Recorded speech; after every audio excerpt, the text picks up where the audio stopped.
এক রাজ্যে এক রানী ছিলেন, যিনি নিজের রূপ আর যৌবন ধরে রাখার জন্য যে কোনো সীমা পার করতে পারতেন। ত্বক সতেজ রাখতে তিনি প্রতিদিন দুধ দিয়ে গোসল করতেন, কিন্তু এই বিলাসের আড়ালে ছিল এক নির্মম সত্যি। গোসলের পর সেই নোংরা দুধ দুর্গের বাইরে ফেলে দেওয়া হতো, আর রাজ্যের ক্ষুধার্ত গরিব মানুষেরা সেই দুধকেই অমৃত ভেবে খাওয়ার জন্য মারামারি করত। তারা জানত না এটা রানীর গোসলের ময়লা ছাড়া আর কিছুই নয়। রানীর যৌবনের আসল রহস্য ছিল আরও ভয়ঙ্কর। তিনি রাজ্যের সুন্দরী যুবতীদের ধরে আনতেন এবং তাদের জীবনী শক্তি শুষে নিতেন।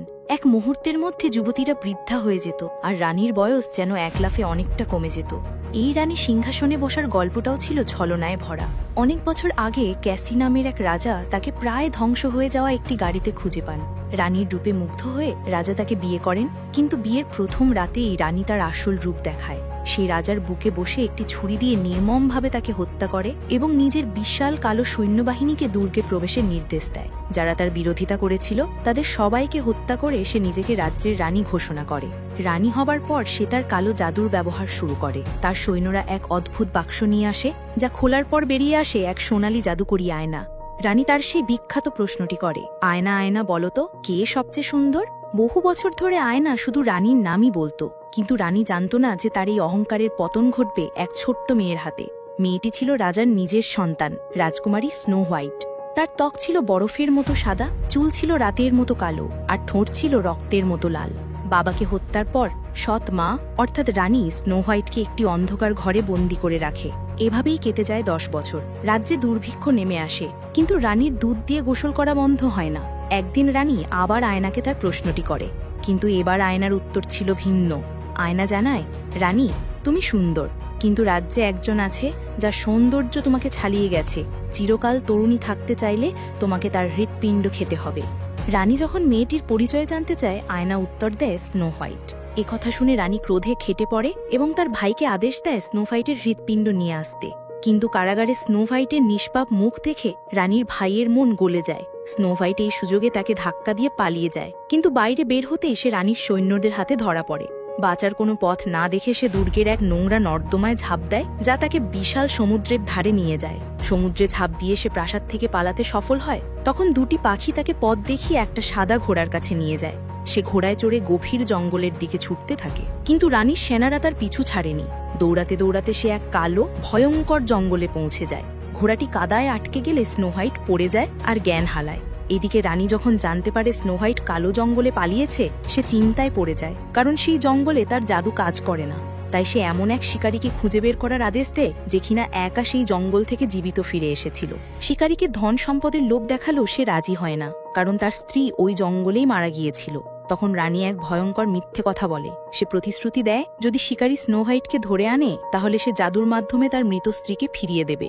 স্ত্রীর প্রতি ভালোবাসার কারণে শিকারী এই মিথ্যে বিশ্বাস করে রাজি হয়ে যায়। শিকারী সহজেই জঙ্গলে স্নো হোয়াইটকে খুঁজে বের করে, কিন্তু তখনই রানীর ভাই তাকে জানিয়ে দেয় যে স্ত্রীকে ফিরিয়ে আনার প্রতিশ্রুতিটা ছিল একটা বড় মিথ্যে।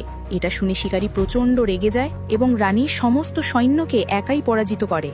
এরপর সে স্নো হোয়াইটকে রক্ষা করার সিদ্ধান্ত নেয়। পথে তাদের দেখা হয় এক বিশাল দৈত্যের সাথে। শিকারী তার সাথে লড়াই করতে গিয়ে অজ্ঞান হয়ে যায়। তখন স্নো হোয়াইট নির্ভয়ে দৈত্যটির সামনে দাঁড়ায়। তার পবিত্রতার সৌন্দর্যে মুগ্ধ হয়ে দৈত্যটি তাকে আক্রমণ না করে লজ্জিত হয়ে চলে যায়।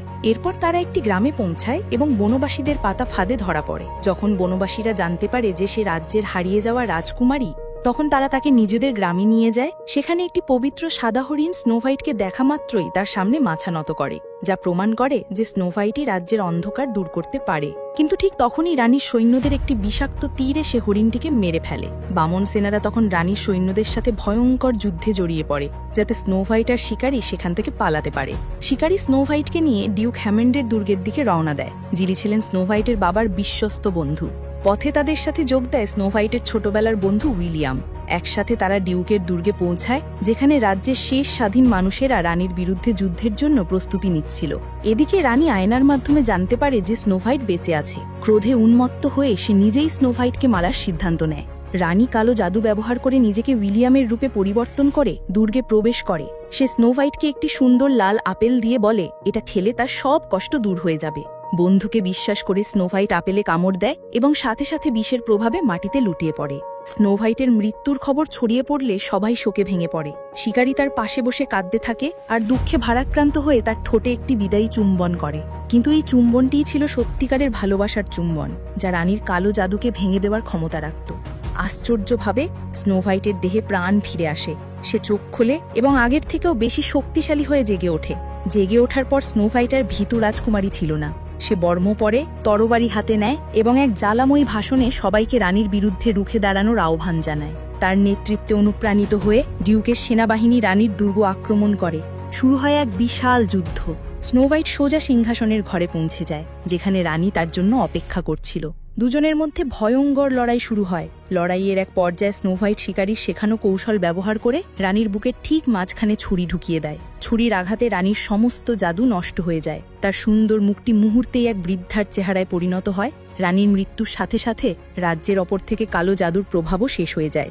রাজ্যে আবার আলো ফিরে আসে এবং স্নো হোয়াইট সিংহাসনে বসে একজন ন্যায়পরায়ণ এবং শক্তিশালী রানী হিসেবে শাসন শুরু করে।